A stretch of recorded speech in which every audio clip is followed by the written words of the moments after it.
श्रीमद् भागवत महापुराण चतुर्थ स्कंध 8वें अध्याय से 12वें अध्याय तक। ओम नमो भगवते वासुदेवाय।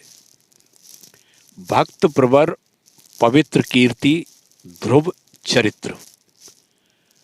ध्रुव जी का वनगमन, ध्रुव जी का वर पाकर घर लौटना, ध्रुव जी का यक्षों के साथ युद्ध, मनु जी का युद्ध बंद करने के लिए ध्रुव जी को समझाना, ध्रुव जी को कुबेर का वरदान तथा विष्णु लोक की प्राप्ति। श्री मैत्रेय जी एवं श्री विदुर जी संवाद। श्री मैत्रेय जी बोले, शत्रुसूदन विदुर जी, सनकादि, नारद, ऋभु, हंस, अरुणी और यति ब्रह्मा जी के इन नैष्टिक ब्रह्मचारी पुत्रों ने गृहस्थाश्रम में प्रवेश नहीं किया। अधर्म भी ब्रह्मा जी का ही पुत्र था। उसकी पत्नी का नाम था मृषा। उसके दंभ नामक पुत्र और माया नाम की कन्या हुई। उन दोनों को निर्यति ले गया क्योंकि उसके कोई संतान नहीं थी। दंभ और माया से लोभ और निकृति का जन्म हुआ।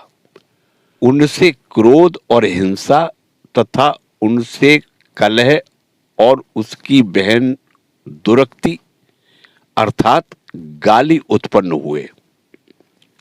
साधु शिरोमणि फिर दुरक्ति से कली ने भय और मृत्यु को उत्पन्न किया तथा उन दोनों के संयोग से यातना और नरक का जोड़ा उत्पन्न हुआ।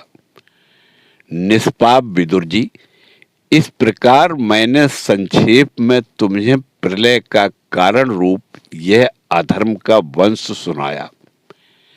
यह अधर्म का त्याग कराकर पुण्य संपादन में हेतु बनता है। अतएव इसका वर्णन 3 बार सुनकर मनुष्य अपने मन की मलिनता दूर कर लेता है।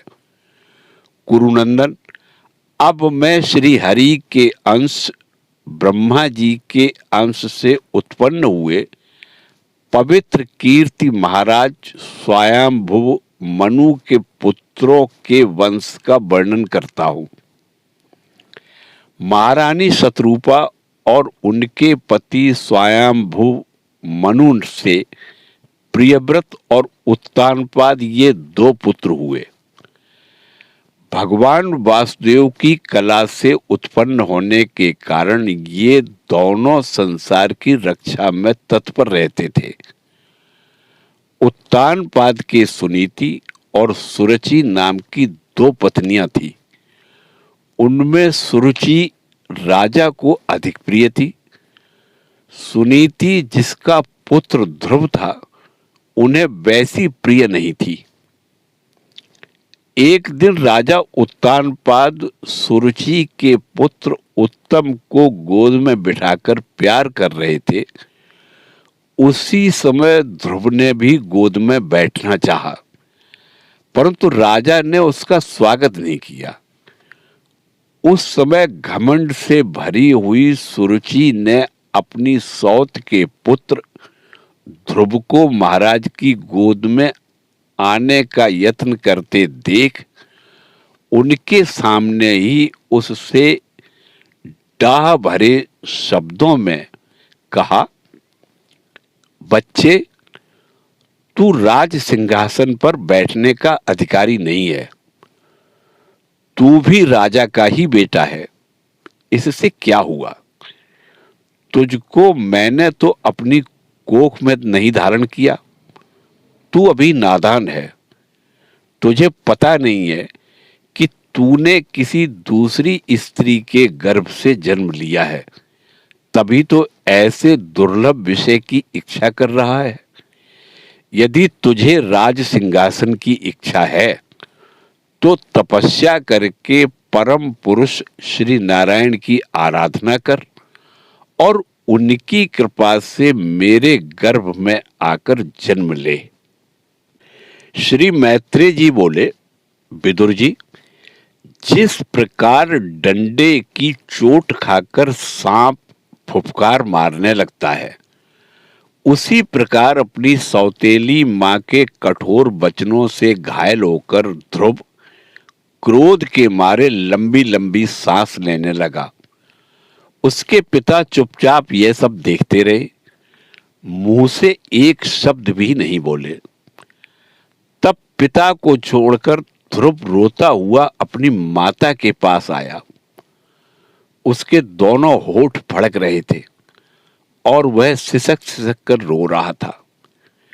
सुनीति ने बेटे को गोद में उठा लिया और जब महल के दूसरे लोगों से अपनी सौत सुरुचि की कही हुई बातें सुनी, तब उसे भी बड़ा दुख हुआ। उसका धीरज टूट गया। वह दावानल से जली हुई बेल के समान शोक से संतप्त होकर मुरझा गई और विलाप करने लगी। सौत की बातें याद आने पर उसके कमल सरीखे नेत्रों में आंसू भर आए। उस बेचारी को अपने दुख पारावार का कहीं अंत ही नहीं दिखाई देता था। उसने गहरी सांस लेकर ध्रुव से कहा, बेटा, तू दूसरों के लिए किसी प्रकार के अमंगल की कामना मत कर। जो मनुष्य दूसरों को दुख देता है, उसे स्वयं ही उसका फल भोगना पड़ता है।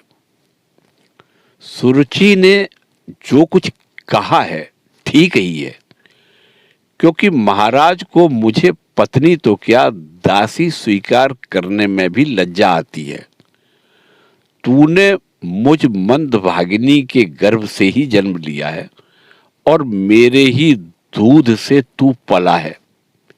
बेटा, सुरुचि ने तेरी सौतेली मां होने पर भी बात बिल्कुल ठीक कही है। अतः यदि राजकुमार उत्तम के समान राज सिंहासन पर बैठना चाहता है, तो द्वेष भाव छोड़कर उसी का पालन कर।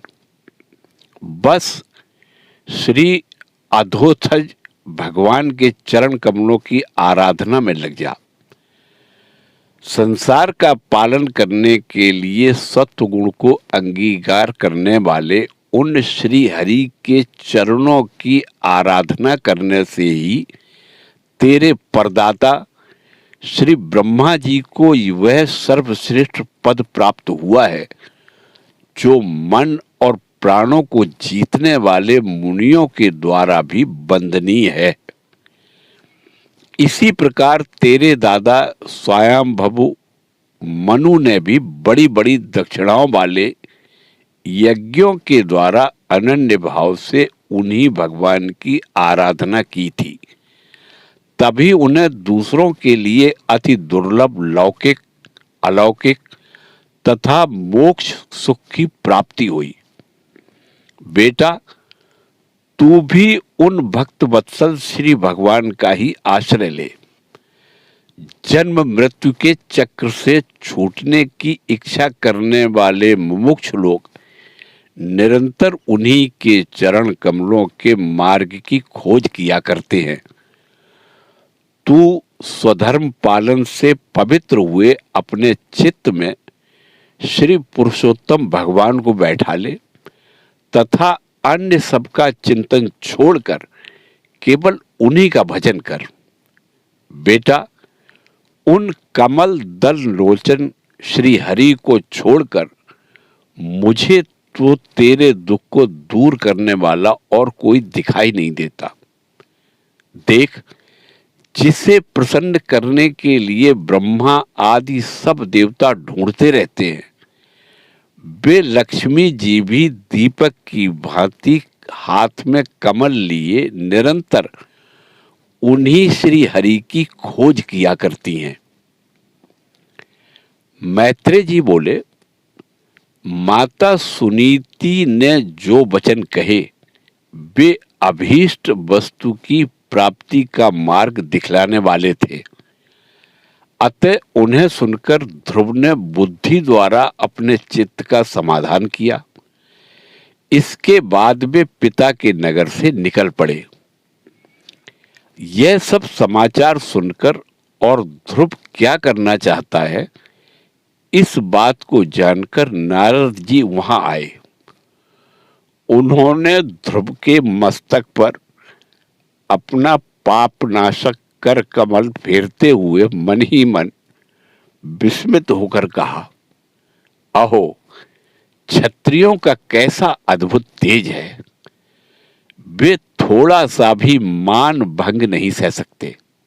देखो, अभी तो यह नन्हा सा बच्चा है, तो भी इसके हृदय में सौतेली माता के कटु वचन घर कर गए हैं। तत्पश्चात नारद जी ने ध्रुव से कहा, बेटा, अभी तो तू बच्चा है, खेल कूद में ही मस्त रहता है। हम नहीं समझते कि इस उम्र में किसी बात से तेरा सम्मान या अपमान हो सकता है। यदि तुझे मान अपमान का विचार ही हो तो बेटा, असल में मनुष्य के असंतोष का कारण मोह के सिवा और कुछ नहीं है। संसार में मनुष्य अपने कर्म अनुसार ही मान अपमान या सुख दुख आदि को प्राप्त होता है।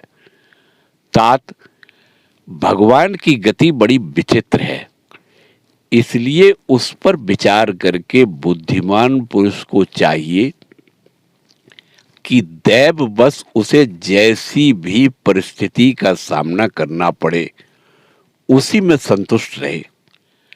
अब माता के उपदेश से तू योग साधन द्वारा जिन भगवान की कृपा प्राप्त करने चला है, मेरे विचार से साधारण पुरुषों के लिए उन्हें प्रसन्न करना बहुत कठिन है।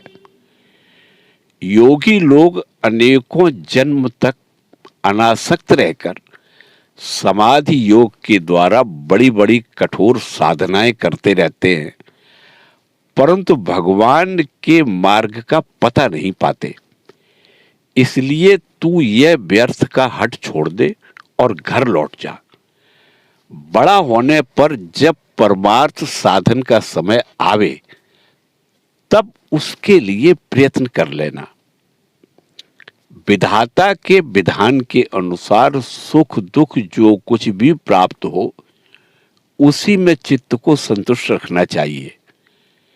यूं करने वाला पुरुष मोह में संसार से पार हो जाता है।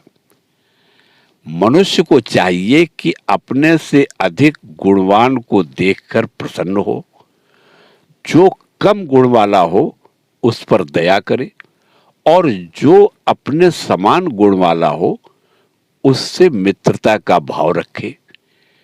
यूं करने से उसे दुख कभी नहीं दबा सकते।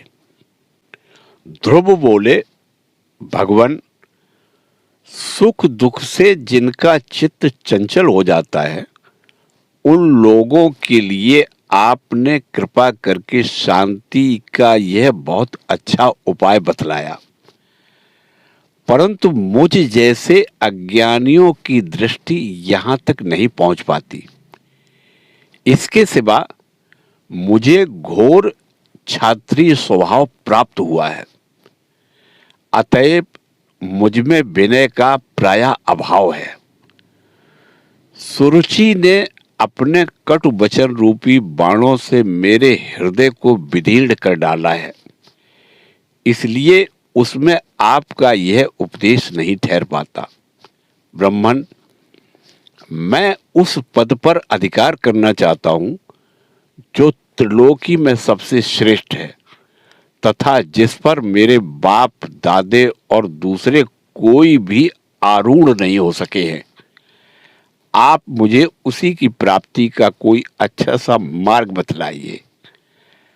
आप भगवान ब्रह्मा जी के पुत्र हैं और संसार के कल्याण के लिए ही बीणा बजाते सूर्य की भांति त्रिलोकी में विचरा करते हैं।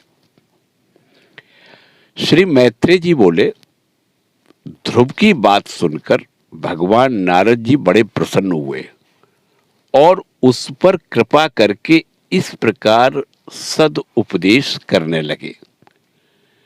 नारद जी बोले, बेटा, तेरी माता सुनीति ने तुझे जो कुछ बताया है वही तेरे लिए परम कल्याण का मार्ग है। भगवान वासुदेव ही वह उपाय हैं, इसलिए तू चित्त लगाकर उन्हीं का भजन कर। जिस पुरुष को अपने लिए धर्म, अर्थ, काम और मोक्ष रूप पुरुषार्थ की अभिलाषा हो, उसके लिए उनकी प्राप्ति का एक उपाय एकमात्र श्री हरि के चरणों का सेवन ही है। बेटा, तेरा कल्याण होगा। अब तू श्री यमुना जी के तटवर्ती परम पवित्र मधुवन को जा। वहां श्री हरि का नित्य निवास है। वहां कालिंदी के निर्मल जल में तीनों समय स्नान करके नित्य कर्म से निवृत्त हो यथा विधि आसन बिछाकर स्थिर भाव से बैठना।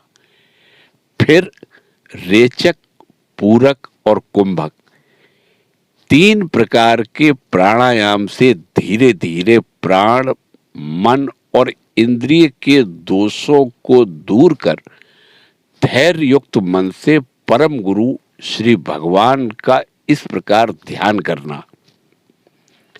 भगवान के नेत्र और मुख निरंतर प्रसन्न रहते हैं।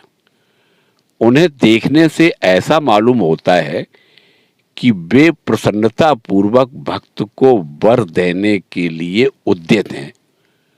उनकी नासिका, भौहें और कपोल बड़े ही सुहावने हैं। वे सभी देवताओं में परम सुंदर हैं। उनकी तरुण अवस्था है। सभी अंग बड़े सुडौल हैं। लाल लाल होठ और रत्नारे नेत्र हैं। वे प्रणत जनों को आश्रय देने वाले, अपार सुखदायक, शरणागत वत्सल और दया के समुद्र हैं। उनके वक्ष स्थल में श्री वत्स का चिन्ह है। उनका शरीर सजल जलधर के समान श्याम वर्ण है। वे परम पुरुष श्याम सुंदर गले में बनवाला धारण किए हुए हैं और उनकी 4 भुजाओं में शंख, चक्र, गदा एवं पद्म सुशोभित है। उनके अंग प्रत्यंग किरीट, कुंडल, केयूर और कंकड़ आदि आभूषणों से विभूषित हैं। गला कौस्तुभ मणि की भी शोभा बढ़ा रहा है तथा शरीर में रेशमी पीतांबर है। उनके कटि प्रदेश में कांचन की करधनी और चरणों में सुवर्णमय नूपुर सुशोभित हैं। भगवान का स्वरूप बड़ा ही दर्शनीय, शांत तथा मन और नैनों को आनंदित करने वाला है। जो लोग प्रभु का मानस पूजन करते हैं, उनके अंतःकरण में वे हृदय कमल की कर्णिका पर अपने नख मणि मंडित मनोहर पादार बिंदों को स्थापित करके विराजते हैं। इस प्रकार धारणा करते करते जब चित्त और एकाग्र हो जाए, तब उन वरदायक प्रभु का मन ही मन इस प्रकार ध्यान करो कि वे अपनी ओर अनुराग भरी दृष्टि से निहारते हुए मंद मंद मुस्कुरा रहे हैं। भगवान की मंगलमयी मूर्ति का इस प्रकार निरंतर ध्यान करने से मन शीघ्र ही परमानंद में डूबकर तल्लीन हो जाता है और फिर वहां से लौटता नहीं। राजकुमार, इस ध्यान के साथ जिस परम गुही मंत्र का जप करना चाहिए वह भी बतलाता हूं, सुन। इसका 7 रात जप करने से मनुष्य आकाश में विचरने वाले सिद्धों का दर्शन कर सकता है। वह मंत्र है, ओम नमो भगवते वासुदेवाय। किस देश और किस काल में कौन वस्तु उपयोगी है, इसका विचार करके बुद्धिमान पुरुष को इस मंत्र के द्वारा तरह तरह की सामग्रियों से भगवान की द्रव्यमयी पूजा करनी चाहिए। प्रभु का पूजन विशुद्ध जल, पुष्पमाला, जंगली मूल और फल आदि, पूजा में विहित दूर्वादि अंकुर, वन में ही प्राप्त होने वाले बलकल वस्त्र और उनकी प्रियसी तुलसी से करना चाहिए। यदि शिला आदि की मूर्ति मिल सके तो उसमें, नहीं तो पृथ्वी या जल आदि में ही भगवान की पूजा करें। सर्वदा संयत चित्त, मननशील, शांत और मौन रहे तथा जंगली फल मूल आदि का परिमित आहार करे। इसके सिवा पुण्य कीर्ति श्री हरि अपनी अनिर्वचनीय माया के द्वारा अपनी ही इच्छा से अवतार लेकर जो मनोहर चरित्र करने वाले हैं, उनका मन ही मन चिंतन करता रहे। प्रभु की पूजा के लिए जिन जिन उपचारों का विधान किया गया है, उन्हें मंत्र मूर्ति श्री हरि को द्वादशाक्षर मंत्र के द्वारा ही अर्पण करे। इस प्रकार जब हृदय स्थित हरि का मन, वाणी और शरीर से भक्ति पूर्वक पूजन किया जाता है, तब वे निश्चल भाव से भली भांति भजन करने वाले अपने भक्तों के भाव को बढ़ा देते हैं और उन्हें उनकी इच्छा के अनुसार धर्म, अर्थ, काम अथवा मोक्ष रूप कल्याण प्रदान करते हैं। यदि उपासक को इंद्रिय संबंधी भोगों से वैराग्य हो गया हो, तो वह मोक्ष प्राप्ति के लिए अत्यंत भक्ति पूर्वक अविच्छिन्न भाव से भगवान का भजन करे। श्री नारद जी से इस प्रकार उपदेश पाकर राजकुमार ध्रुव ने परिक्रमा करके उन्हें प्रणाम किया। तदंतर उन्होंने भगवान के चरण चिन्हों से अंकित परम पवित्र मधुबन की यात्रा की। ध्रुव के तपोवन की ओर चले जाने पर नारद जी महाराज उत्तानपाद के महल में पहुंचे। राजा ने उनकी यथा योग्य उपहारों से पूजा की। तब उन्होंने आराम से आसन पर बैठकर राजा से पूछा। नारद जी बोले, राजन, तुम्हारा मुख सूखा हुआ है। तुम बड़ी देर से किस सोच विचार में पड़े हो? तुम्हारे धर्म, अर्थ और काम में से किसी में कोई कमी तो नहीं आ गई? राजा बोले, ब्राह्मण, मैं बड़ा ही स्त्रैण और निर्दय हूं। हाय, मैंने अपने 5 वर्ष के नन्हे से बच्चे को उसकी माता के साथ घर से निकाल दिया। मुनिवर, वह बड़ा ही बुद्धिमान था। उसका कमल सा मुख भूख से कुम्हला गया होगा। वह थक कर कहीं रास्ते में पड़ गया होगा। ब्राह्मण, उस असहाय बच्चे को वन में कहीं भेड़िए न खा जाए। अहो, मैं कैसा स्त्री का गुलाम हूं। मेरी कुटिलता तो देखिए। वह बालक प्रेमवश मेरी गोद में चढ़ना चाहता था, किंतु मुझ दुष्ट ने उसका तनिक भी आदर नहीं किया। श्री नारद जी बोले, राजन, तुम अपने बालक की चिंता मत करो। उसके रक्षक भगवान हैं। तुम्हें उसके प्रभाव का पता नहीं है। उसका यश सारे जगत में फैल रहा है। वह बालक बड़ा समर्थ है, जिस काम को बड़े बड़े लोकपाल भी नहीं कर सके, उसे पूरा करके वह शीघ्र ही तुम्हारे पास लौट आएगा। उसके कारण तुम्हारा यश भी बहुत बढ़ेगा। श्री मैत्री जी बोले, देवर्षि नारद जी की बात सुनकर महाराज उत्तानपाद राजपाट की ओर से उदासीन होकर निरंतर पुत्र की ही चिंता में रहने लगे। इधर ध्रुव ने मधुबन में पहुंचकर यमुना नदी में स्नान किया और उस रात पवित्रता पूर्वक उपवास करके श्री नारद जी के उपदेश अनुसार एकाग्र चित्त से परम पुरुष श्री नारायण की उपासना आरंभ कर दी। उन्होंने 3 रात्रि के अनंतर से शरीर निर्वाह के लिए केवल कैथ और बेर के फल खाकर श्री हरि की उपासना करते हुए 1 मास व्यतीत किया। दूसरे महीने में उन्होंने 6 दिन के पीछे सूखे घास और पत्ते खाकर भगवान का भजन किया। तीसरा महीना 9 दिन पर केवल जल पीकर समाधि योग के द्वारा श्री हरि की आराधना करते हुए बिताया। चौथे महीने में उन्होंने श्वास को जीतकर 12 दिन के बाद केवल वायु पीकर ध्यान योग के द्वारा भगवान की आराधना की।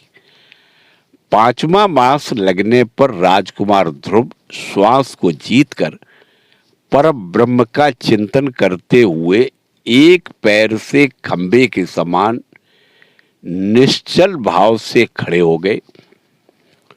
उस समय उन्होंने शब्द आदि विषय और इंद्रियों के नियामक अपने मन को सब ओर से खींच लिया तथा हृदय स्थित हरि के स्वरूप का चिंतन करते हुए चित्त को किसी दूसरी ओर नहीं जाने दिया। जिस समय उन्होंने महदादि संपूर्ण तत्वों के आधार तथा प्रकृति और पुरुष के भी अधीश्वर परम ब्रह्म की धारणा की, उस समय तीनों लोग कांप उठे। जब राजकुमार ध्रुव एक पैर से खड़े हुए, तब उनके अंगूठे से दबकर आधी पृथ्वी इस प्रकार झुक गई जैसे गजराज के बढ़ जाने पर नाव पद पद पर दाईं बाईं ओर डगमगाने लगती है। ध्रुव जी अपने इंद्रिय द्वार तथा प्राणों को रोककर अनन्य बुद्धि से विश्वात्मा श्री हरि का ध्यान करने लगे। इस प्रकार उनकी समष्टि प्राण से अभिन्नता हो जाने के कारण सभी जीवों का श्वास प्रश्वास रुक गया। इससे समस्त लोक और लोकपालों को बड़ी पीड़ा हुई और वे सब घबराकर श्री हरि की शरण में गए। देवता बोले, भगवान, समस्त स्थावर जंगम जीवों के शरीरों का प्राण एक साथ ही रुक गया है। ऐसा तो हमने पहले कभी अनुभव नहीं किया। आप शरणागतों की रक्षा करने वाले हैं। अपनी शरण में आए हुए हम लोगों को इस दुख से छुड़ाइए। श्री भगवान ने कहा, देवताओं, तुम डरो मत। उत्तानपाद के पुत्र ध्रुव ने अपने चित्त को मुझ विश्वात्मा में लीन कर दिया है। इस समय मेरे साथ उसकी अभेद धारणा सिद्ध हो गई है। इसी से उसके प्राण निरोध से तुम सबका प्राण भी रुक गया है। अब तुम अपने अपने लोकों को जाओ। मैं उस बालक को इस दुष्कर तप से निवृत्त कर दूंगा। श्री मैत्री जी बोले, विदुर जी, भगवान के इस प्रकार आश्वासन देने से देवताओं का भय जाता रहा और वे उन्हें प्रणाम करके स्वर्गलोक को चले गए। तदंतर विराट स्वरूप भगवान गरुड़ पर चढ़कर अपने भक्त को देखने के लिए मधुबन में आए। उस समय ध्रुव तीव्र योगाभ्यास से एकाग्र हुई बुद्धि के द्वारा भगवान की बिजली के समान दैदीप्यमान जिस मूर्ति का अपने हृदय कमल में ध्यान कर रहे थे वह सहसा विलीन हो गई। इससे घबराकर उन्होंने ज्यों ही नेत्र खोले कि भगवान के उसी रूप को बाहर अपने सामने खड़ा देखा। प्रभु का दर्शन पाकर बालक ध्रुव को बड़ा कुतूहल हुआ। वे प्रेम में अधीर हो गए। उन्होंने पृथ्वी पर दंड के समान लौटकर उन्हें प्रणाम किया। फिर वे इस प्रकार प्रेम भरी दृष्टि से उनकी ओर देखने लगे मानो नेत्रों से उन्हें पी जाएंगे, मुख से चूम लेंगे और भुजाओं में कस लेंगे। वे हाथ जोड़े प्रभु के सामने खड़े थे और उनकी स्तुति करना चाहते थे, परंतु किस प्रकार करें यह नहीं जानते थे। सर्वांतर्यामी हरि उनके मन की बात जान गए। उन्होंने कृपा पूर्वक अपने वेदमय शंख को उनके गाल से छुआ दिया। ध्रुव जी भविष्य में अविचल पद प्राप्त करने वाले थे। इस समय शंख का स्पर्श होते ही उन्हें वेदमयी दिव्य वाणी प्राप्त हो गई और जीव तथा ब्रह्म के स्वरूप का भी निश्चय हो गया। वे अत्यंत भक्ति भाव से धैर्य पूर्वक विश्वविख्यात कीर्तिमान श्री हरि की स्तुति करने लगे। ध्रुव बोले, प्रभो, आप सर्वशक्ति संपन्न हैं। आप ही मेरे अंतःकरण में प्रवेश कर अपने तेज से मेरी इस सोई हुई वाणी को सजीव करते हैं तथा हाथ, पैर, कान और त्वचा आदि अन्यान्य इंद्रियों एवं प्राणों को भी चेतना देते हैं। मैं आप अंतर्यामी भगवान को प्रणाम करता हूँ। भगवान, आप एक ही हैं, परंतु अपनी अनंत गुणमयी माया शक्ति से इस महदादि संपूर्ण प्रपंच को रचकर अंतर्यामी रूप से उसमें प्रवेश कर जाते हैं और फिर इसके इंद्रियादि असत गुणों में उनके अधिष्ठात्र देवताओं के रूप में स्थित होकर अनेक रूप भासते हैं।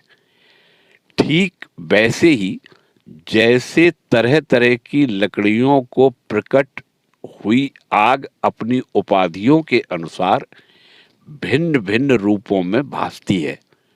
नाथ, सृष्टि के आरंभ में ब्रह्मा जी ने भी आपकी शरण लेकर आपके दिए हुए ज्ञान के प्रभाव से ही इस जगत को सोकर उठे हुए पुरुष के समान देखा था। दीनबंधो, उन्हीं आपके चरण तल का मुक्त पुरुष भी आश्रय लेते हैं। कोई भी कृतज्ञ पुरुष उन्हें कैसे भूल सकता है। प्रभो, इन सब तुल्य शरीरों के द्वारा भोगा जाने वाला इंद्रिय और विषयों के संसर्ग से उत्पन्न सुख तो मनुष्यों को नरक में भी मिल सकता है। जो लोग इस विषय सुख के लिए लालायित रहते हैं और जो जन्म मरण के बंधन से छुड़ा देने वाले कल्पतरु स्वरूप आपकी उपासना भगवत प्राप्ति के सिवा किसी अन्य उद्देश्य से करते हैं, उनकी बुद्धि अवश्य ही आपकी माया के द्वारा ठगी गई है। नाथ, आपके चरण कमलों का ध्यान करने से और आपके भक्तों के पवित्र चरित्र सुनने से प्राणियों को जो आनंद प्राप्त होता है वह निजानंद स्वरूप ब्रह्म में नहीं मिल सकता। फिर जिन्हें काल की तलवार काटे डालती है, उन स्वर्गीय विमानों से गिरने वाले पुरुषों को तो वह सुख मिल ही कैसे सकता है। अनंत परमात्मन, मुझे तो आप उन विशुद्ध हृदय महात्मा भक्तों का संग दीजिए जिनका आप में अविच्छिन्न भक्ति भाव है। उनके संग में मैं आपके गुणों और लीलाओं की कथा सुधा को पी पी कर उन्मत्त होऊंगा और सहज ही इस अनेक प्रकार के दुखों से पूर्ण भयंकर संसार सागर के पार पहुंच जाऊंगा।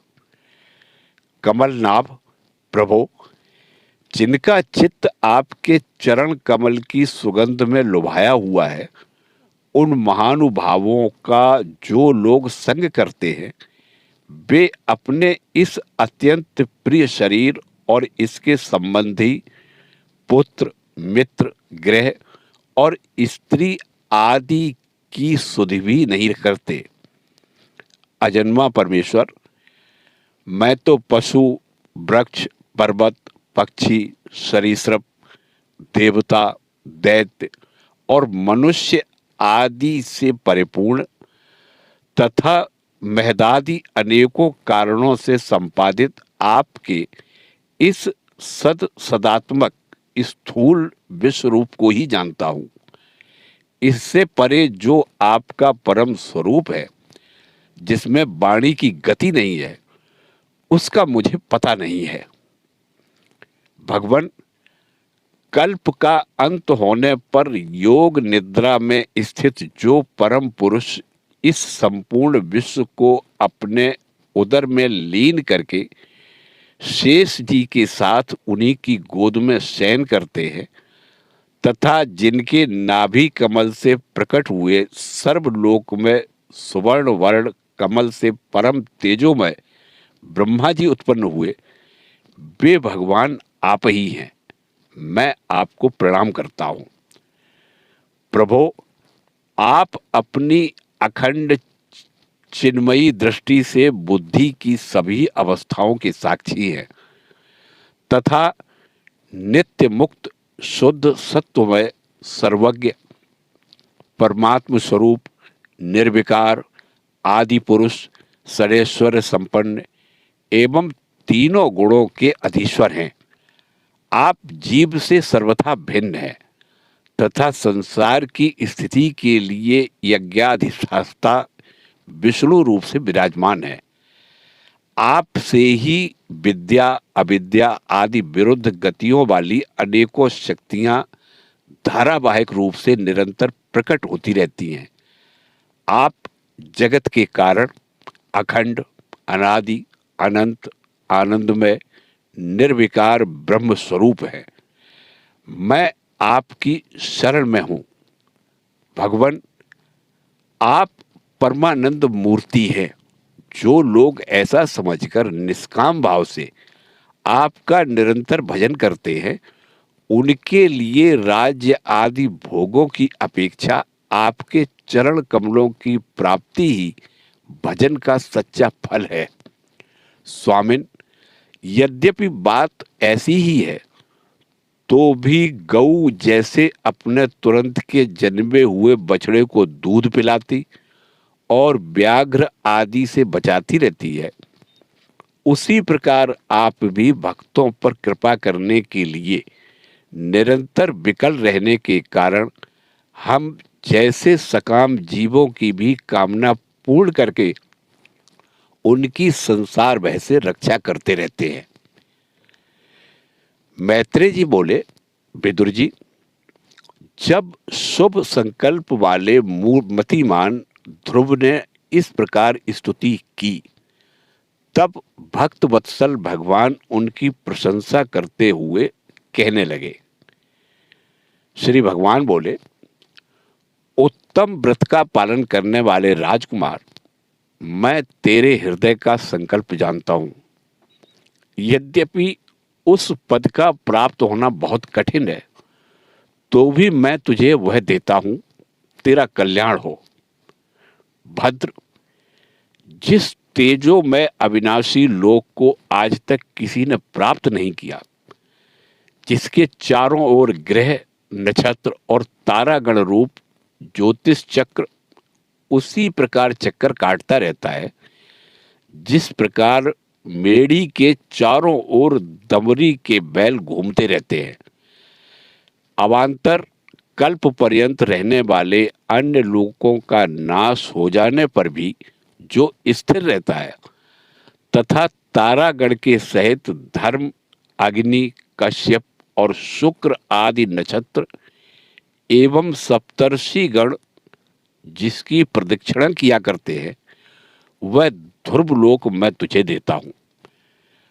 वो यहां भी जब तेरे पिता तुझे राज सिंहासन देकर वन को चले जाएंगे, तब तू 36,000 वर्ष तक धर्म पूर्वक पृथ्वी का पालन करेगा।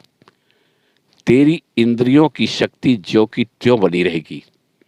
आगे चलकर किसी समय तेरा भाई उत्तम शिकार खेलता हुआ मारा जाएगा, तब उसकी माता सुरुचि पुत्र प्रेम में पागल होकर उसे वन में खोजती हुई दावानल में प्रवेश कर जाएगी। यज्ञ मेरी प्रिय मूर्ति है। तू अनेकों बड़ी बड़ी दक्षिणा वाले यज्ञों के द्वारा मेरा यजन करेगा तथा यहाँ उत्तम भोग भोग कर अंत में मेरा ही स्मरण करेगा। इससे तू अंत में संपूर्ण लोकों के वंदनीय और सप्तऋषियों में से भी ऊपर मेरे निज धाम को जाएगा, जहां पहुंच जाने फिर संसार में लौटकर आना नहीं होता। मैत्रेय जी बोले, बालक ध्रुव से इस प्रकार पूजित हो और उसे अपना पद प्रदान कर भगवान श्री गरुड़ध्वज उसके देखते देखते अपने लोक को चले गए। प्रभु की चरण सेवा से संकल्पित वस्तु प्राप्त हो जाने के कारण यद्यपि ध्रुव का संकल्प तो निवृत्त हो गया, किंतु उनका चित्त विशेष प्रसन्न नहीं हुआ। फिर वे अपने नगर को लौट गए।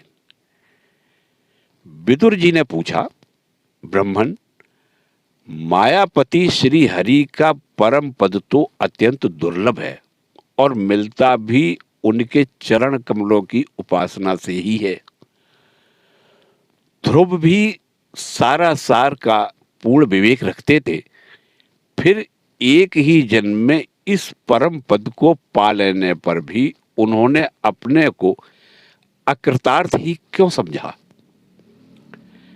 मैत्रेय जी बोले, ध्रुव का हृदय अपनी सौतेली माता के बाग बाणों से बिध गया था तथा वर मांगने के समय भी उन्हें उनका स्मरण बना हुआ था। इसी से उन्होंने मुक्तिदाता हरि से मुक्ति नहीं मांगी।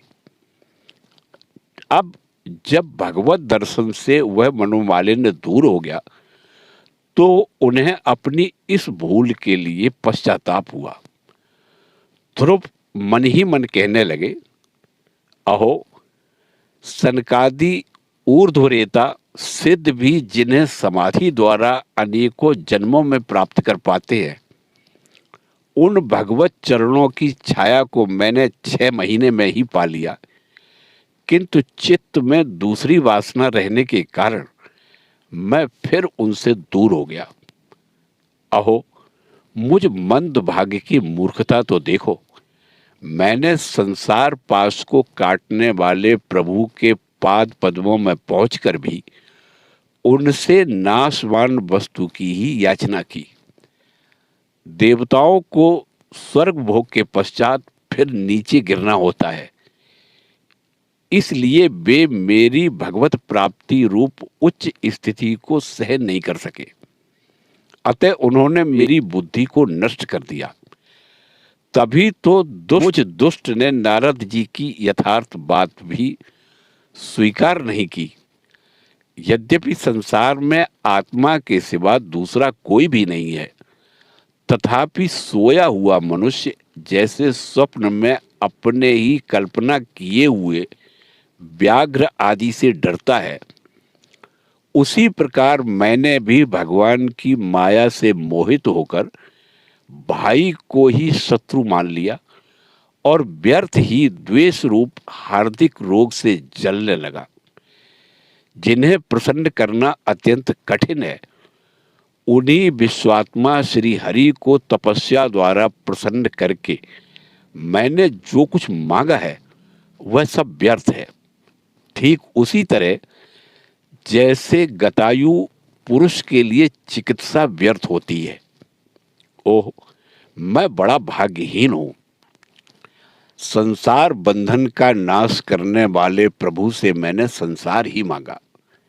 मैं बड़ा ही पुण्यहीन हूं। जिस प्रकार कोई कंगला किसी चक्रवर्ती सम्राट को प्रसन्न करके उससे तुष सहित चावलों की कनी मांगे, उसी प्रकार मैंने भी आत्मानंद प्रदान करने वाले श्री हरि से मूर्खतावश व्यर्थ का अभिमान बढ़ाने वाले उच्च पद आदि ही मांगे हैं। मैत्रेय जी बोले, तात, तुम्हारी तरह जो लोग श्री मुकुंद पादार बिंद मकरंद के ही मधुकर हैं, जो निरंतर प्रभु की चरण रज का ही सेवन करते हैं और जिनका मन अपने आप आई हुई सभी परिस्थितियों में संतुष्ट रहता है, वे भगवान से उनकी सेवा के सिवा अपने लिए और कोई पदार्थ नहीं मांगते। इधर जब राजा उत्तानपाद ने सुना कि उनका पुत्र ध्रुव घर लौट रहा है, तो उन्हें इस बात पर वैसे ही विश्वास नहीं हुआ जैसे कोई किसी के यमलोक से लौटने की बात पर विश्वास न करे। उन्होंने यह सोचा कि मुझ अभागे का ऐसा भाग्य कहाँ। परंतु फिर उन्हें देवर्षि नारद की बात याद आ गई। इससे उनका इस बात में विश्वास हुआ और वे आनंद के वेग से अधीर हो उठे। उन्होंने अत्यंत प्रसन्न होकर यह समाचार लाने वालों को एक बहुमूल्य हार दिया। राजा उत्तानपाद ने पुत्र का मुख देखने के लिए उत्सुक होकर बहुत से ब्राह्मण, कुल के बड़े बूढ़े, मंत्री और बंधुजनों को साथ लिया तथा एक बढ़िया घोड़े वाले स्वर्ण जटित रथ पर सवार होकर वे झटपट नगर के बाहर आए। उनके आगे आगे वेद ध्वनि होती जाती थी तथा शंख, दुंदुभी एवं बंशी आदि अनेकों मांगलिक बाजे बजते जाते थे। उनकी दोनों रानियां सुनीति और सुरुचि भी सुवर्ण में आभूषणों से विभूषित हो राजकुमार उत्तम के साथ पालकियों पर चढ़कर चल रही थी। ध्रुव उपवन के पास आ पहुंचे। उन्हें देखते ही महाराज उत्तानपाद तुरंत रथ से उतर पड़े। पुत्र को देखने के लिए वे बहुत दिनों से उत्कंठित हो रहे थे। उन्होंने झटपट आगे बढ़कर प्रेमातुर हो लंबी लंबी सांसें लेते हुए ध्रुव को भुजाओं में भर लिया। अब ये पहले के ध्रुव नहीं थे। प्रभु के परम पुनीत पाद पद्मों का स्पर्श होने से इनके समस्त पाप बंधन कट गए थे। राजा उत्तानपाद की एक बहुत बड़ी कामना पूर्ण हो गई।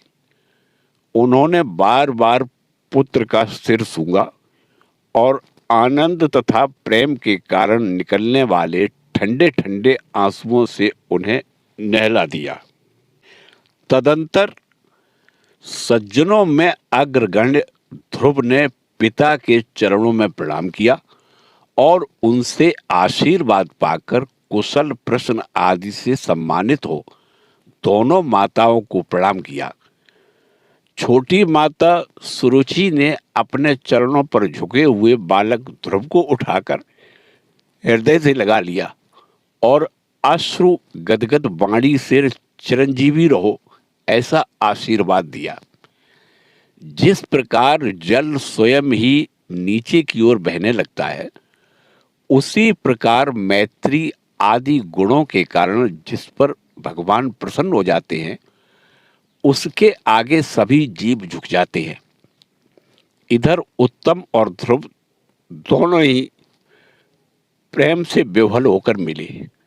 एक दूसरे के अंगों का स्पर्श पाकर उन दोनों के ही शरीर में रोमांच हुआ तथा नेत्रों से बार बार आंसुओं की धारा बहने लगी।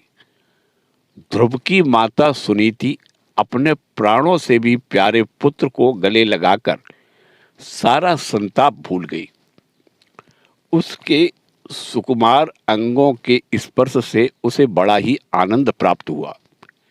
वीरवर विदुर जी, वीर माता सुनीति के स्तन उसके नेत्रों से झरते हुए मंगलमय आनंद अश्रुओं से भीग गए और उनसे बार बार दूध बहने लगा। उस समय पूर्ववासी लोग उनकी प्रशंसा करते हुए कहने लगे, महारानी जी, आपका लाल बहुत दिनों से खोया हुआ था, सौभाग्यवश अब वह लौट आया है। हम यह सबका दुख दूर करने वाला है, बहुत दिनों तक भूमंडल की रक्षा करेगा। आपने अवश्य ही शरणागत भयभंजन श्री हरि की उपासना की है। उनका निरंतर ध्यान करने वाले धीर पुरुष परम दुर्जय मृत्यु को भी जीत लेते हैं। विदुर जी, इस प्रकार जब सभी लोग ध्रुव के प्रति अपना लाड़ प्यार प्रकट कर रहे थे, उसी समय उन्हें भाई उत्तम के सहित हथिनी पर चढ़ाकर महाराज उत्तानपाद ने बड़े हर्ष के साथ राजधानी में प्रवेश किया। उस समय सभी लोग उनके भाग्य की बड़ाई कर रहे थे।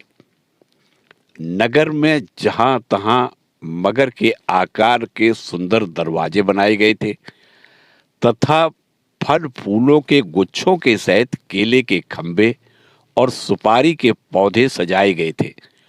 द्वार द्वार पर दीपक के सहित जल के कलश रखे हुए थे, जो आम के पत्तों, वस्त्रों, पुष्पमालाओं तथा मोती की लड़ियों से सुसज्जित थे।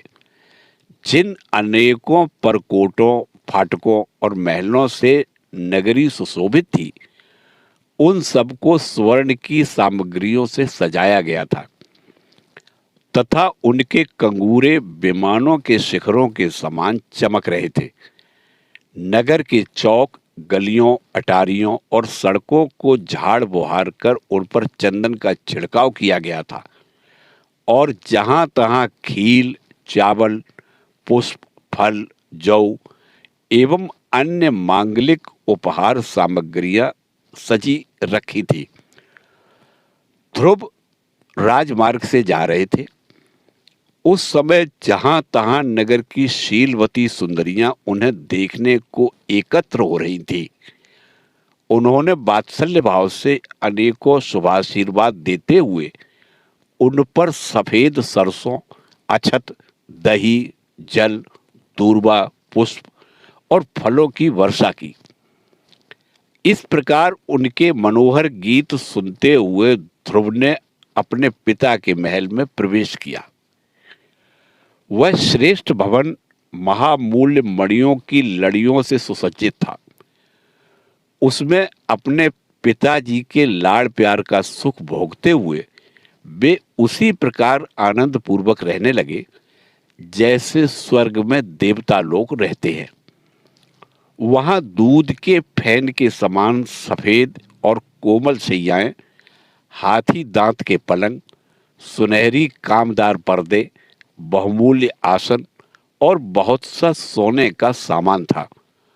उसकी स्फटिक और महामरकत मणि की दीवारों में रत्नों की बनी हुई स्त्री मूर्तियों पर रखे हुए मणिमय दीपक जगमगा रहे थे।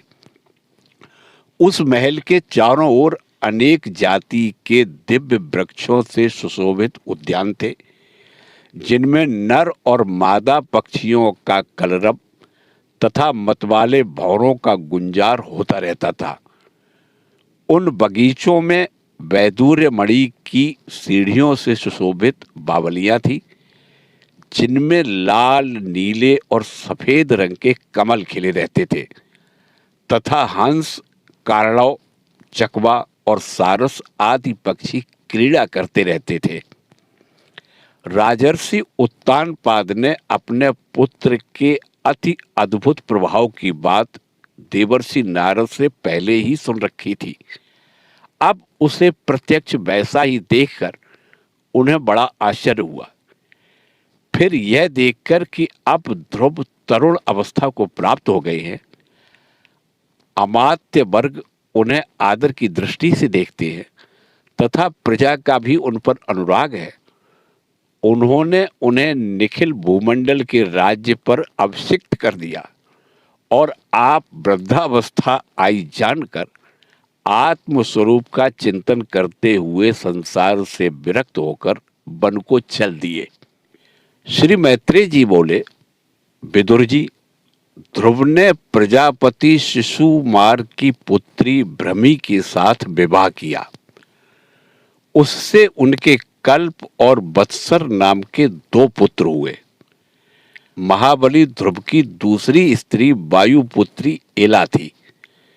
उससे उनके उत्कल नाम के 1 पुत्र और 1 कन्या रत्न का जन्म हुआ। उत्तम का अभी विवाह नहीं हुआ था कि एक दिन शिकार खेलते समय उसे हिमालय पर्वत पर एक बलवान यक्ष ने मार डाला। उसके साथ उसकी माता भी परलोक सिधार गई। ध्रुव ने जब भाई के मारे जाने का समाचार सुना तो वे क्रोध, शोक और उद्वेग से भरकर एक विजयप्रद रथ पर सवार हो यक्षों के देश में जा पहुंचे। उन्होंने उत्तर दिशा में जाकर हिमालय की घाटी में यक्षों से भरी हुई अलकापुरी देखी। उसमें अनेकों भूत, प्रेत, पिशाच आदि रुद्रानुचर रहते थे। विदुर जी, वहां पहुंचकर महाबाहु ध्रुव ने अपना शंख बजाया तथा संपूर्ण आकाश और दिशाओं को गुंजा दिया। उस शंख ध्वनि से यक्ष पत्नियां बहुत डर गई थी। उनकी आंखें भय से कातर हो उठी।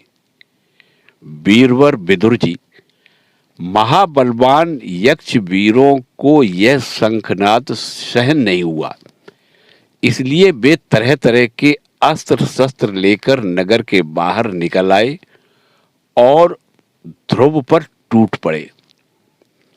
महारथी ध्रुव प्रचंड धनुर्धर थे।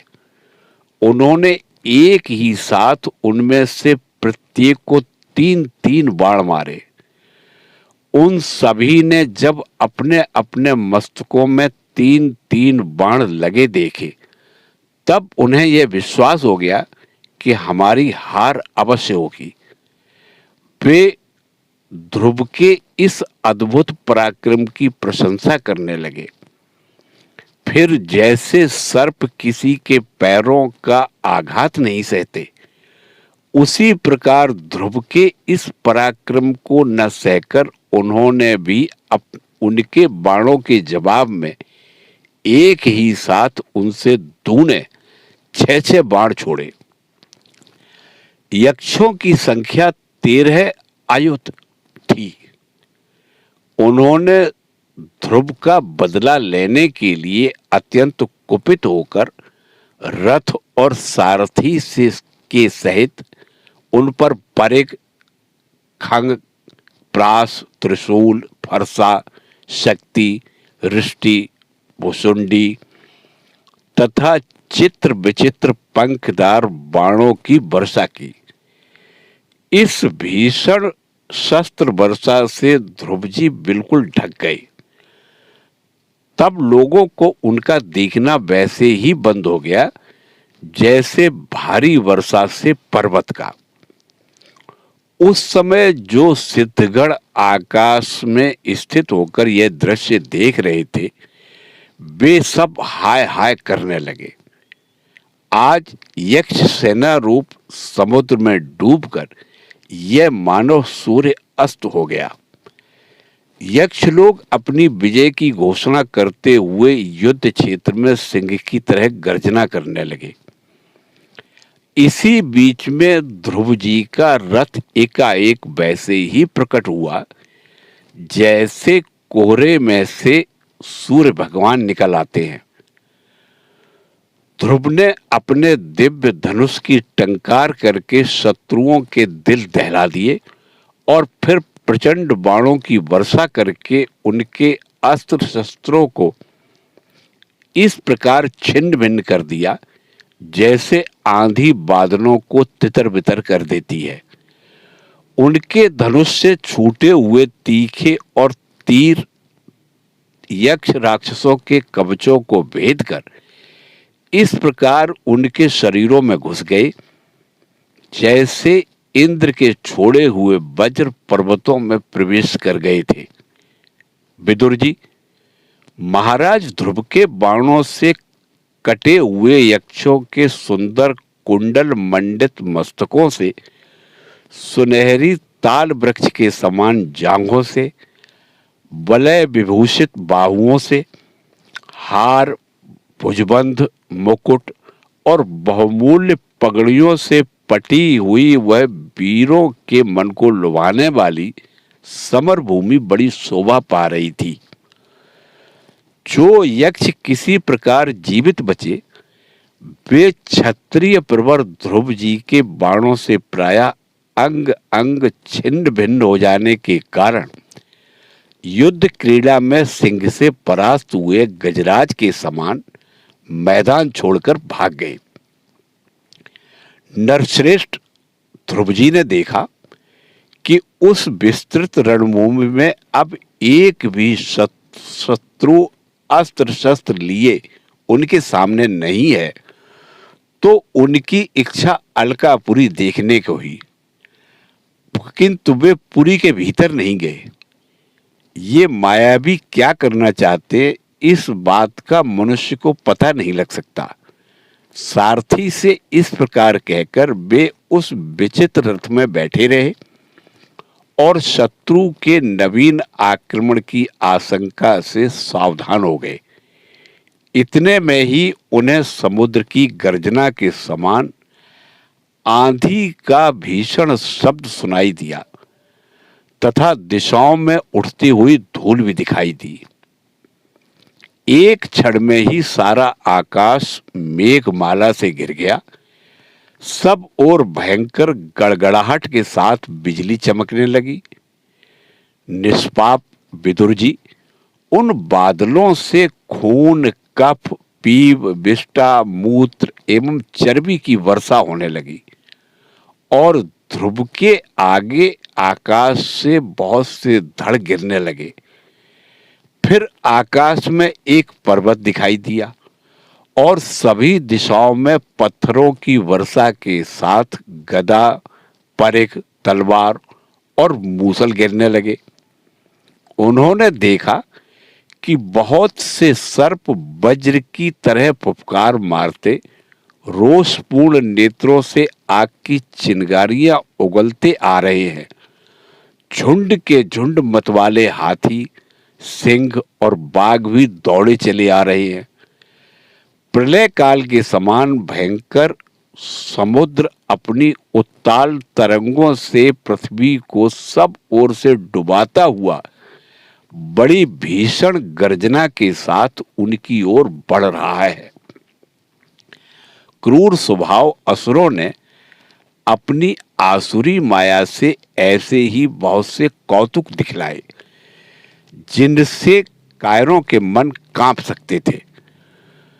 ध्रुव पर असुरों ने अपनी दुस्तर माया फैलाई है, यह सुनकर वहां कुछ मुनियों ने आकर उनके लिए मंगल कामना की। मुनि बोले, उत्तानपाद नंदन ध्रुव, शरणागत भयभंजन सारंग पाणी भगवान नारायण तुम्हारे शत्रुओं का संहार करें। भगवान का तो नाम ही ऐसा है जिसके सुनने और कीर्तन करने मात्र से मनुष्य दुस्तर मृत्यु के मुख से अनायास ही बच जाता है। श्री मैत्रेय जी बोले, विदुर जी, ऋषियों का ऐसा कथन सुनकर महाराज ध्रुव ने आचमन कर श्री नारायण के बनाए हुए नारायणास्त्र को अपने धनुष पर चढ़ाया।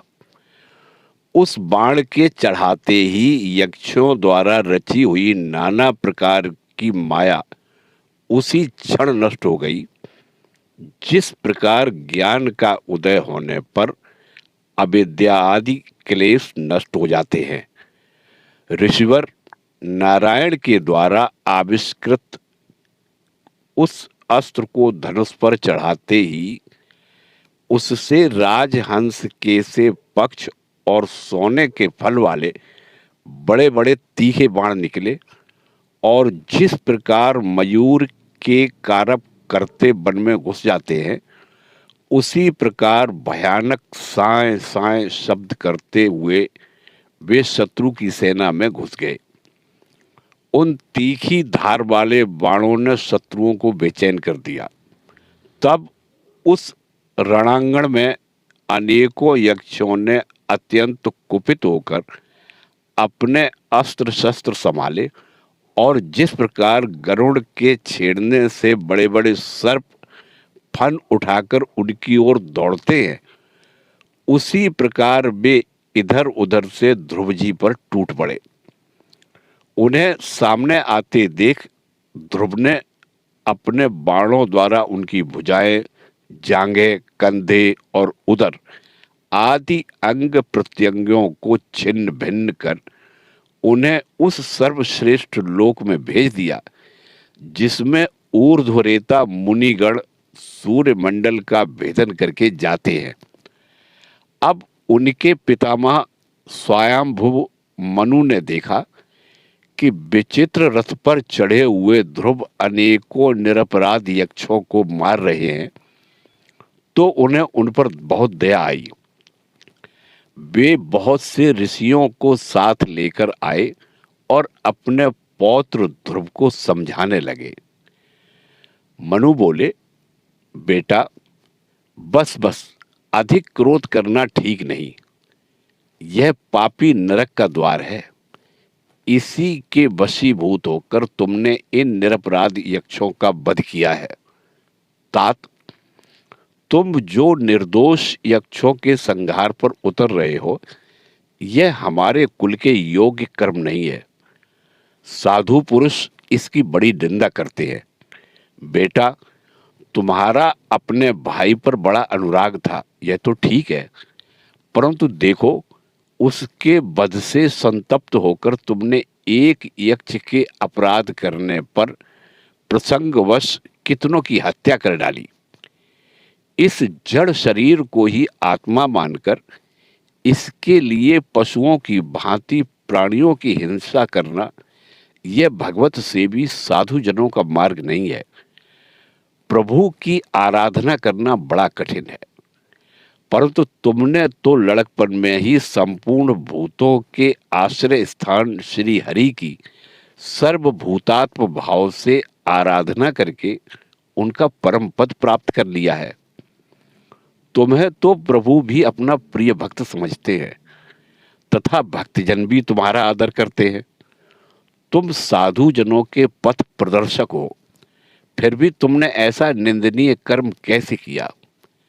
सर्वात्मा श्री हरि तो अपने से बड़े पुरुषों के प्रति सहनशीलता, छोटों के प्रति दया, बराबर वालों के साथ मित्रता और समस्त जीवों के साथ समता का बर्ताव करने से ही प्रसन्न होते हैं। और प्रभु के प्रसन्न हो जाने पर पुरुष प्राकृत गुण एवं उनके कार्य रूप लिंग शरीर से छूटकर परमानंद स्वरूप ब्रह्म पद प्राप्त कर लेता है। बेटा ध्रुव, देहादि के रूप में परिणत हुए पंचभूतों से ही स्त्री पुरुष का आविर्भाव होता है और फिर उनके पारस्परिक समागम से दूसरे स्त्री पुत्र उत्पन्न होते हैं। ध्रुव, इस प्रकार भगवान की माया से सत्वादि गुणों में न्यूनाधिक भाव होने से ही जैसे भूतों द्वारा शरीरों की रचना होती है, वैसे ही उनकी स्थिति और प्रलय भी होते हैं। पुरुष श्रेष्ठ, निर्गुण परमात्मा तो इसमें केवल निमित्त मात्र है। उसके आश्रय से यह कार्य कारणात्मक जगत उसी प्रकार भ्रमता है जैसे चुंबक के आश्रय से लोहा। काल शक्ति के द्वारा क्रमशः सत्वादि गुणों में क्षोभ होने से लीला में भगवान की शक्ति भी सृष्टि आदि के रूप में विभक्त हो जाती है। अतः भगवान अकर्ता होकर भी जगत की रचना करते हैं और संहार करने वाले न होकर भी इसका संहार करते हैं। सचमुच उन अनंत प्रभु की लीला सर्वथा अचिंतनीय है।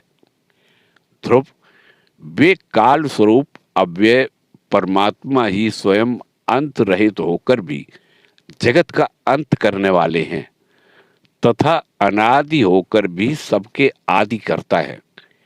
वे ही एक जीव से दूसरे जीव को उत्पन्न कर संसार की सृष्टि करते हैं तथा मृत्यु के द्वारा मारने वाले को भी मरवाकर उसका संहार करते हैं। वे काल भगवान संपूर्ण सृष्टि में समान भाव से अनुप्रविष्ट हैं। उनका न तो कोई मित्र पक्ष है और न शत्रु पक्ष। जैसे वायु के चलने पर धूल उसके साथ साथ उड़ती है, उसी प्रकार समस्त जीव अपने अपने कर्मों के अधीन होकर काल की गति का अनुसरण करते हैं। अपने अपने कर्मानुसार सुख दुख आदि फल भोगते हैं। सर्वसमर्थ श्रीहरि कर्म बंधन में बंधे हुए जीव की आयु की वृद्धि और क्षय का विधान करते हैं, परंतु वे स्वयं इन दोनों से रहित और अपने स्वरूप में स्थित हैं। राजन, इन परमात्मा को ही मीमांसक लोग कर्म, चार्वाक स्वभाव, वैशेषिक मतावलंबी, काल, ज्योतिषी, दैव और काम शास्त्री काम समझते हैं। वे किसी भी इंद्रिय या प्रमाण के विषय नहीं है। महदादि अनेक शक्तियां भी उन्हीं से प्रकट हुई हैं।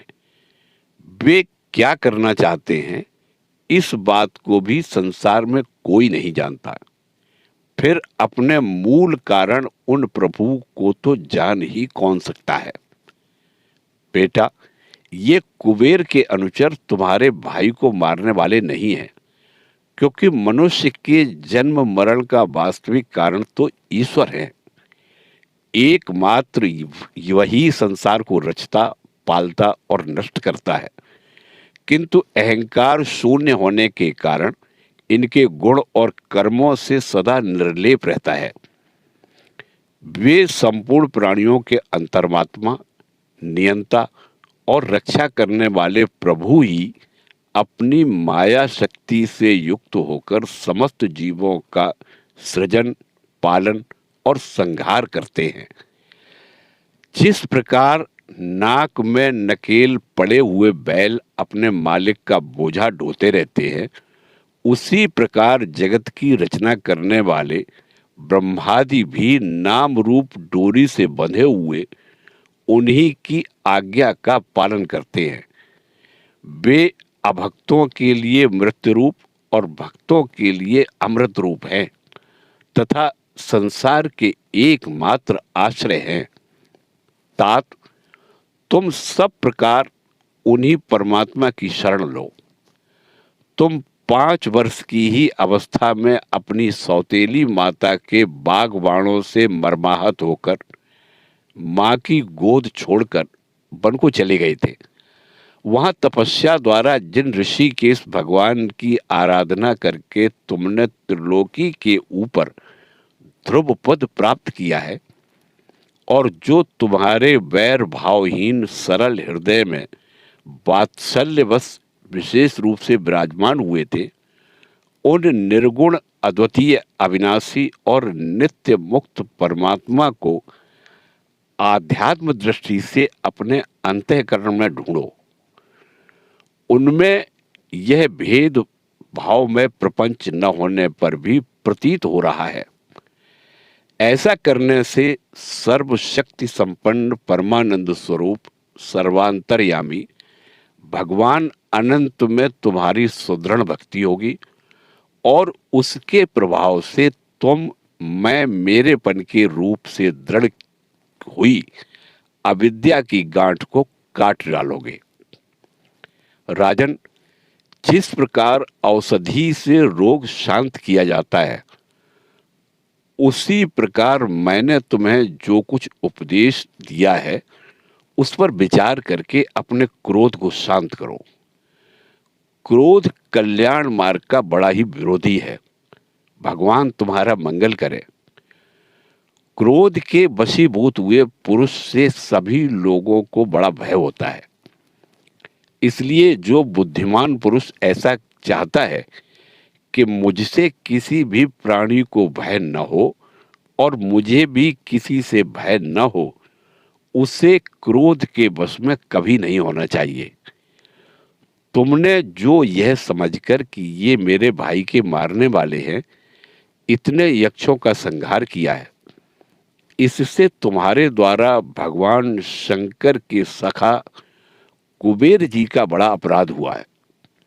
इसलिए बेटा, जब तक कि महापुरुषों का तेज हमारे कुल को आक्रांत नहीं कर लेता, इसके पहले ही विनम्र भाषण और विनय के द्वारा शीघ्र उन्हें प्रसन्न कर लो।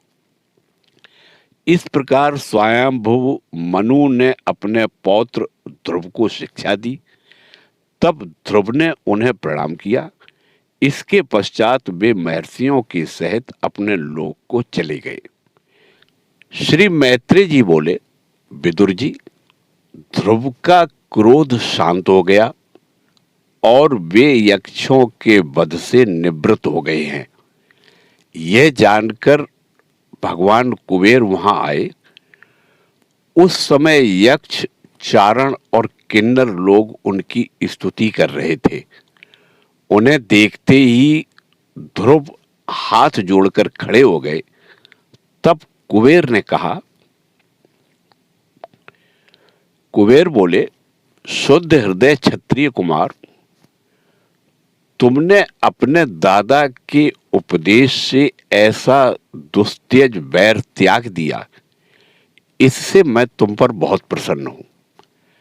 वास्तव में न तुमने यक्षों को मारा है और न यक्षों ने तुम्हारे भाई को। समस्त जीवों की उत्पत्ति और विनाश का कारण तो एकमात्र काल ही है। यह मैं तू आदि मिथ्या बुद्धि तो जीव को अज्ञानवश स्वप्न के समान शरीर आदि को ही आत्मा मानने से उत्पन्न होती है।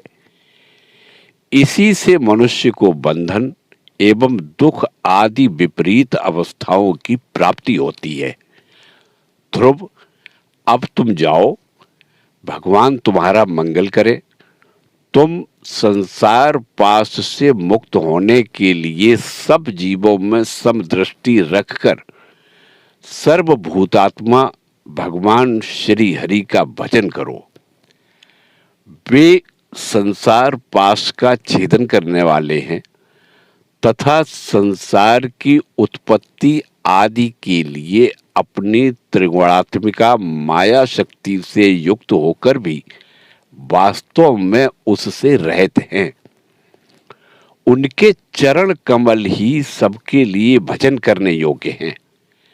प्रियवर, हमने सुना है तुम सर्वदा भगवान कमल नाभ के चरण कमलों के समीप रहने वाले हो, इसलिए तुम अवश्य ही वर पाने योग्य हो।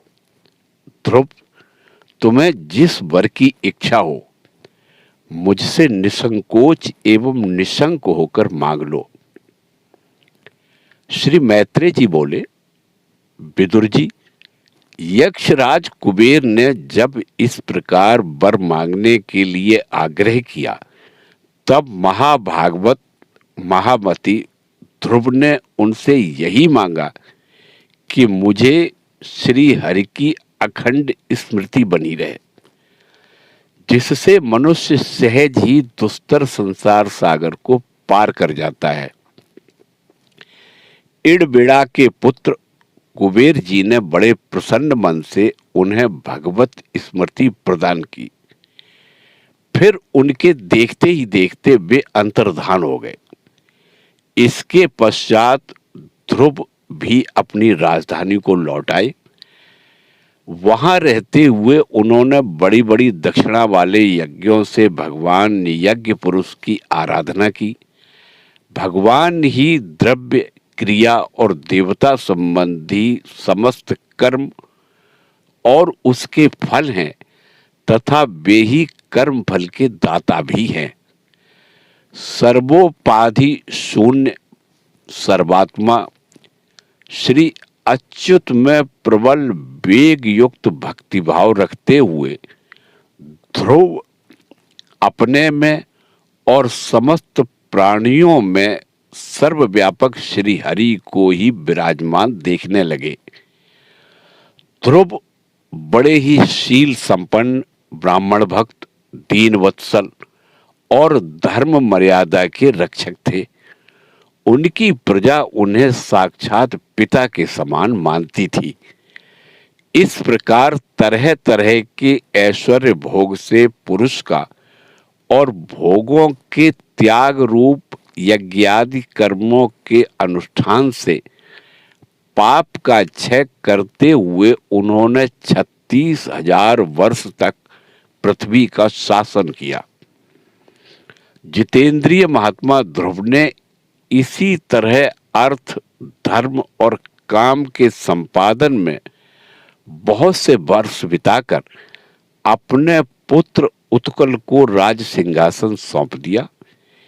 इस संपूर्ण दृश्य प्रपंच को अविद्या रचित स्वप्न और गंधर्व नगर के समान माया से अपने में ही कल्पित मानकर और यह समझकर कि शरीर, स्त्री, पुत्र, मित्र, सेना, भरा पूरा खजाना, जनाने महल, सुरम्य विहार भूमि और समुद्र पर्यंत भूमंडल का राज्य, ये सभी काल के गाल में पड़े हुए हैं। वे बद्रिका आश्रम चले गए। वहां उन्होंने पवित्र जल में स्नान कर इंद्रियों को शांत किया। फिर स्थिर आसन से बैठकर प्राणायाम द्वारा वायु को वश में किया। तदंतर मन के द्वारा इंद्रियों को बाह्य विषयों से हटाकर मन को भगवान के स्थूल विराट स्वरूप में स्थिर कर दिया। उसी विराट स्वरूप का चिंतन करते करते वे अंत में ध्याता और ध्येय के भेद से शून्य निर्विकल्प समाधि में लीन हो गए और उस अवस्था में विराट रूप का भी परित्याग कर दिया। इस प्रकार भगवान श्री हरि के प्रति निरंतर भक्तिभाव का प्रवाह चलते रहने से उनमें उनके नेत्रों में बार बार आनंदाश्रुओं की बाढ़ सी आ जाती थी। इससे उनका हृदय द्रवीभूत हो गया और शरीर में रोमांच हो आया। फिर देहाभिमान गलित हो जाने से उन्हें मैं ध्रुव हूं इसकी स्मृति भी नहीं रही। इसी समय ध्रुव ने आकाश से एक बड़ा ही सुंदर विमान उतरते देखा। वह अपने प्रकाश से 10 दिशाओं को आलोकित कर रहा था, मानो पूर्णिमा का चंद्र ही उदय हुआ हो। उसमें 2 श्रेष्ठ पार्षद गदाओं का सहारा लिए खड़े थे। उनके 4 भुजाएं थी, सुंदर श्याम शरीर था, किशोर अवस्था थी और अरुण कमल के समान नेत्र थे। वे सुंदर वस्त्र, किरीट, हार, भुजबंद और अति मनोहर कुंडल धारण किए हुए थे। उन्हें पुण्य श्लोक श्री हरि के सेवक जान ध्रुव हड़बड़ाहट में पूजा आदि का क्रम भूलकर सहसा खड़े हो गए और ये भगवान के पार्षदों में प्रधान है ऐसा समझकर उन्होंने श्री मधुसूदन के नामों का कीर्तन करते हुए उन्हें हाथ जोड़कर प्रणाम किया। ध्रुव का मन भगवान के चरण कमलों में तल्लीन हो गया और वे हाथ जोड़कर बड़ी नम्रता से सिर नीचा किए खड़े रह गए। तब श्री हरि के प्रिय पार्षद सुनंद और नंद ने उनके पास जाकर मुस्कुराते हुए कहा। सुनंद और नंद बोले, राजन, आपका कल्याण हो। आप सावधान होकर हमारी बात सुनिए। आपने 5 वर्ष की अवस्था में ही तपस्या करके सर्वेश्वर भगवान को प्रसन्न किया था। हम उन्हीं निखिल जग नियंता सारंग पाणी भगवान विष्णु के सेवक हैं और आपको भगवान के धाम में ले जाने के लिए यहाँ आए हैं। आपने अपनी भक्ति के प्रभाव से विष्णु लोक का अधिकार प्राप्त किया है, जो औरों के लिए बड़ा दुर्लभ है। परम ज्ञानी सप्तर्षि भी वहां तक नहीं पहुंच सके। वे नीचे से केवल उसे देखते रहते हैं। सूर्य और चंद्रमा आदि ग्रह, नक्षत्र एवं तारागण भी उसकी प्रदक्षिणा किया करते हैं। चलिए, आप उसी विष्णु धाम में निवास कीजिए। प्रियवर, आज तक आपके पूर्वज तथा और कोई भी उस पद पर कभी नहीं पहुंच सके। भगवान विष्णु का वह परम धाम सारे संसार का वंदनीय है। आप वहां चलकर विराजमान हो। आयुष्मान, यह श्रेष्ठ विमान पुण्य श्लोक शिखामणि श्री हरि ने आपके लिए भेजा है। आप इस पर चढ़ने योग्य हैं। श्री मैत्रेय जी बोले, भगवान के प्रमुख पार्षदों के ये अमृतमय वचन सुनकर परम भागवत ध्रुव ने स्नान किया। फिर संध्या वंदनादि नित्य कर्म से निवृत्त हो मांगलिक अलंकारादि धारण किए। बद्रिकाश्रम में रहने वाले मुनियों को प्रणाम करके उनका आशीर्वाद लिया। इसके बाद उस श्रेष्ठ विमान की पूजा और प्रदक्षिणा की और पार्षदों को प्रणाम कर सुवर्ण के समान कांतिमान दिव्य रूप धारण कर उस पर चढ़ने को तैयार हुए। इतने में ही ध्रुव ने देखा कि काल मूर्तिमान होकर उनके सामने खड़ा है। तब वे मृत्यु के सिर पर पैर रखकर उस समय अद्भुत विमान पर चढ़ गए। उस समय आकाश में दुंदुभी, मृदंग और ढोल आदि बाजे बजने लगे। श्रेष्ठ गंधर्व गान करने लगे और फूलों की वर्षा होने लगी। विमान पर बैठकर ध्रुव ज्यों ही भगवान के धाम को जाने के लिए तैयार हुए, त्यों ही उन्हें अपनी माता सुनीति का स्मरण हो आया। वे सोचने लगे, क्या मैं बेचारी माता को छोड़कर अकेला ही दुर्लभ वैकुंठ धाम को जाऊंगा?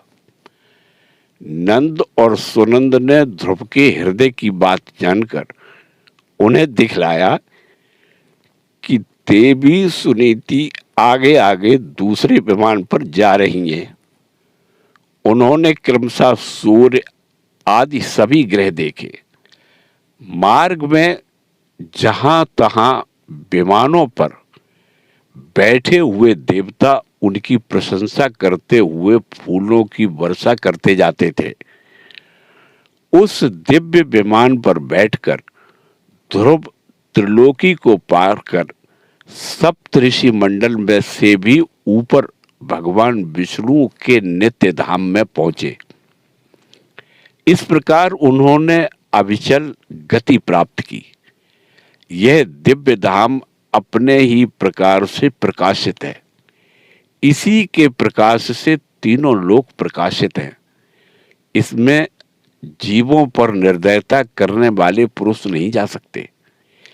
यहाँ तो उन्हीं की पहुंच होती है जो दिन रात प्राणियों के कल्याण के लिए शुभ कर्म ही करते रहते हैं, जो शांत, समदर्शी, शुद्ध और सब प्राणियों को प्रसन्न रखने वाले हैं तथा भगवत भक्तों को ही अपना एकमात्र सच्चा सुहृदय मानते हैं। ऐसे लोग सुगमता से ही इस भगवत धाम को प्राप्त कर लेते हैं। इस प्रकार उत्तानपाद के पुत्र भगवत परायण श्री ध्रुव तीनों लोकों के ऊपर अपनी निर्मल चूड़ामणि के समान विराजमान हुए। कुरुनंदन, जिस प्रकार दाएं चलाने के समय खंभे के चारों ओर बैल घूमते हैं, उसी प्रकार यह गंभीर वेग वाला ज्योतिष चक्र उस अविनाशी लोक के आश्रय ही निरंतर घूमता रहता है। उसकी महिमा देखकर देवर्षि नारद ने प्रचेताओं की यज्ञशाला में वीणा बजाकर ये 3 श्लोक गाए थे। नारद जी बोले, इसमें संदेह नहीं, पतिपरायणा सुनीति के पुत्र ध्रुव ने तपस्या द्वारा अद्भुत शक्ति संचित करके जो गति पाई है, उससे भागवत धर्मों की आलोचना करके वेदवादी मुनिगण भी नहीं पा सकते। फिर राजाओं की तो बात ही क्या है। अहो, वे 5 की अवस्था में ही सौतेली माता के बाग बाणों से मर्माहत होकर दुखी हृदय से वन में चले गए और मेरे उपदेश के अनुसार आचरण करके ही उन अजेय प्रभु को जीत लिया, जो केवल अपने भक्तों के गुणों से ही बस में होते हैं। ध्रुव ने तो 5-6 वर्ष की अवस्था में कुछ दिनों की तपस्या से ही भगवान को प्रसन्न करके उनका परम पद प्राप्त कर लिया, किंतु उनके अधिकृत किए हुए इस पद को भूमंडल में कोई दूसरा क्षत्रिय क्या वर्षों तक तपस्या करके भी पा सकता है। श्री मैत्रेय जी बोले, विदुर जी, तुमने मुझसे उदार कीर्ति ध्रुव जी के चरित्र के विषय में पूछा था, सो मैंने तुम्हें वह पूरा का पूरा सुना दिया। साधुजन इस चरित्र की बड़ी प्रशंसा करते हैं। यह धन, यश और आयु की वृद्धि करने वाला, परम पवित्र और अत्यंत मंगलमय है। इससे स्वर्ग और अविनाशी पद भी प्राप्त हो सकता है। यह देवत्व की प्राप्ति कराने वाला बड़ा ही प्रशंसनीय और समस्त पापों का नाश करने वाला है। भगवत भक्त ध्रुव के इस पवित्र चरित्र को जो श्रद्धा पूर्वक बार बार सुनते हैं, उन्हें भगवान की भक्ति प्राप्त होती है, जिससे उनके सभी दुखों का नाश हो जाता है। इसे श्रवण करने वाले को शील आदि गुणों की प्राप्ति होती है। जो महत्व चाहते हैं, उन्हें महत्व की प्राप्ति कराने वाला स्थान मिलता है। जो तेज चाहते हैं, उन्हें तेज प्राप्त होता है और मनुष्यों का मान बढ़ता है। पवित्र कीर्ति ध्रुव जी के इस महान चरित्र का प्रातः और सायंकाल ब्राह्मण आदि दुजातियों के समाज में एकाग्र चित्त से कीर्तन करना चाहिए। भगवान के परम पवित्र चरणों की शरण में रहने वाला जो पुरुष इसे निष्काम भाव से पूर्णिमा, अमावस्या, द्वादशी, श्रवण नक्षत्र, तिथि क्षय, व्यतिपात, संक्रांति अथवा रविवार के दिन श्रद्धालु पुरुषों को सुनाता है, वह स्वयं अपने आत्मा में ही संतुष्ट रहने लगता है और सिद्ध हो जाता है। यह साक्षात भगवत विषयक अमृतमय ज्ञान है। जो लोग भगवान मार्ग के मर्म से अनभिज्ञ हैं, उन्हें जो कोई इसे प्रदान करता है, उस दीन वत्सल कृपालु पुरुष पर देवता अनुग्रह करते हैं। ध्रुव के कर्म सर्वत्र प्रसिद्ध और परम पवित्र हैं। वे अपनी बाल्यावस्था में ही माता के घर और खिलौनों का मोह छोड़कर श्री विष्णु भगवान की शरण में चले गए थे। कुरुनंदन, उनका यह पवित्र चरित्र मैंने तुम्हें सुना दिया। जय श्री कृष्णा।